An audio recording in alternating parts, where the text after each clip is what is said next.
Alaikum. Peace to you all. My name is Saba Ahmed. I'm a law student at American University. I am here to ask you a simple question. I know that we portray Islam and all Muslims as bad, but there's 1.8 billion Muslim followers of Islam. We have 8 million plus Muslim Americans in this country, and I don't see them represented here. But my question is, how can we fight an ideological war with weapons? How can we ever end this war? The jihadist ideology that you talk about, it's an ideology. How can you ever win this thing if you don't address it ideologically? Great question. I am so glad you're here, and I am so glad you brought that up because it gives us an opportunity to answer.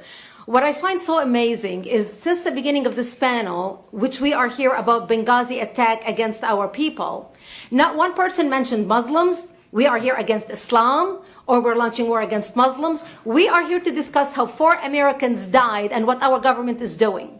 We were not here to bash Muslims. You were the one who brought up the issue about most Muslims, not us. And since you brought it up, allow me to elaborate with my answer. There are 1.2 billion Muslims in the world today. Of course, not all of them are radicals. The majority of them are peaceful people. The radicals are estimated to be between 15 to 25%, according to all intelligence services around the world. That leaves 75% of them peaceful people.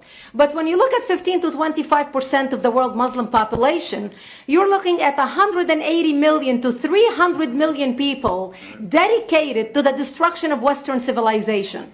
That is as big of the United States. So why should we worry about the radicals, 15 to 25%? Because it is the radicals that kill. Because it is the radicals that behead and massacre. When you look throughout history, when you look at all the lessons of history, most Germans were peaceful. Yet the Nazis drove the agenda. And as a result, 60 million people died. Almost 14 million in concentration camps. 6 million were Jews. The peaceful majority were irrelevant. When you look at Russia, most Russians were peaceful as well.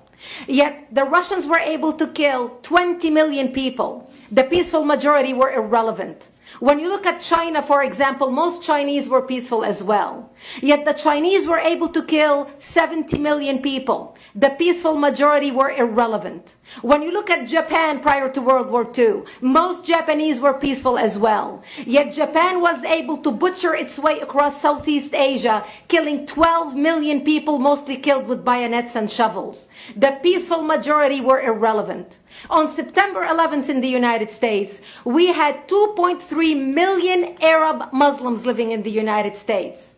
It took 19 hijackers, 19 radicals to bring America down to its knees, destroy the World Trade Center, attack the Pentagon, and kill almost 3,000 Americans that day. The peaceful majority were irrelevant. So for all our powers of reasons and us talking about moderate and peaceful Muslims, I'm glad you're here. But where are the others speaking out? And since you are the only Muslim representative,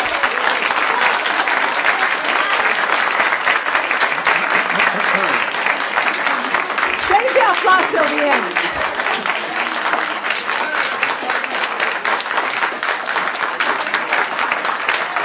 Thank you.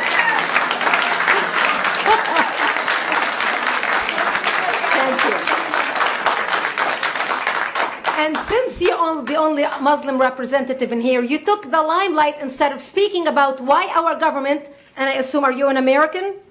You're an American citizen. So as an American citizen, you sat in this room and instead of standing up and saying a question or asking something about our 4 Americans that died and what our government is doing to correct the problem, you stood there to make a point about peaceful, moderate Muslims. I wish you brought 10 with you to question about how we can hold our government responsible. It is time we take political correctness and throw it in the garbage where it belongs and stop calling it fair.